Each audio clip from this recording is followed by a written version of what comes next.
ទំនុកនឹងកើនចំពុក121ខ្ញុំនឹងងើបភ្នែកមើលទៅឯភ្នំ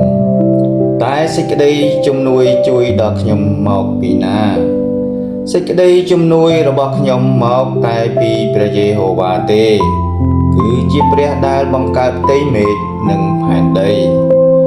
ទ្រង់នឹងមិនឲ្យជើងអ្នករអិលភ្លាត់ឡើយព្រះអង្គដែលរក្សាអ្នកទ្រង់នឹងមិនទុំរលាវឡើយមើលព្រះអង្គដែលរក្សាអ៊ីស្រាអែលទ្រង់នឹងមិនដែលងប់ងុយក៏មិនដែលផ្ទុំលក់ឡើយព្រះយេហូវ៉ាទ្រង់ជាព្រះដែលថែរក្សាអ្នកព្រះយេហូវ៉ាទ្រង់ជាម្លប់នៅខាងស្ដាំអ្នកនៅពេលថ្ងៃអ្នកនឹងមិនត្រូវព្រះអាទិត្យធ្វើទុកឡើយហើយនៅពេលយប់ក៏មិនត្រូវព្រះច័ន្ទធ្វើទុកដែរព្រះយេហូវ៉ានឹងរក្សាអ្នកឲ្យរួចពីគ្រប់ទាំងសេចក្តីអាក្រក់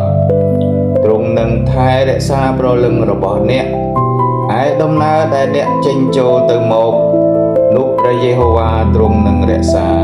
ចាប់តាំងពីឥឡូវនេះរៀងតទៅ